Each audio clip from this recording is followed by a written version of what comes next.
อนาลัยอนาลโยพระวิปัสสนาจารย์ประจำสำนักปฏิบัติธรรมแห่งที่เก้าวัดพระธาตุหริพุนชัยจังหวัดลำพูนเจ้าอาวาสวัดหนองเงือกตำบลแม่แรงอำเภอป่าซางจังหวัดลำพูนโดยสาธุชนสามารถติดตามรับฟังรายการได้ที่สถานีวิทยุเพื่อการศึกษาพระพุทธศาสนาและวัฒนธรรมคลื่น FM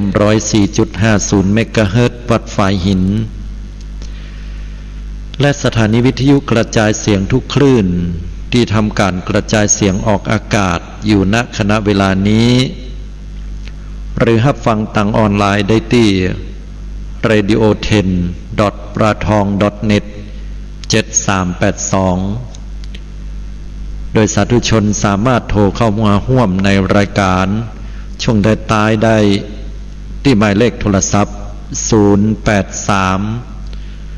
935 7219 083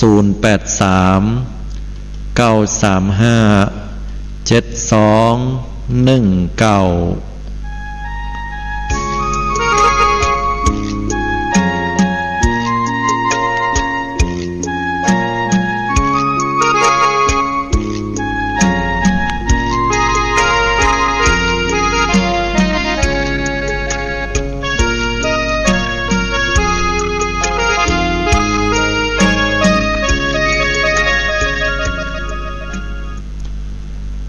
สาธุชนญาติโยมพุทธบริษัททุกท่านวันนี้ก็มาปะกับพี่น้องคณะศรัทธาญาติโยมแห่งโอกาสวันหนึ่ง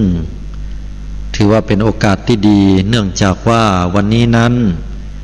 เป็นวันพุธและขณะเดียวกันก็ถือว่าเป็นวันพยวันเป็นใหญ่กว่าวันตั้งหลายถ้าเป็นคนพื้นเมืองของเราพี่น้องคณะศรัทธาญาติโยมก็มีความ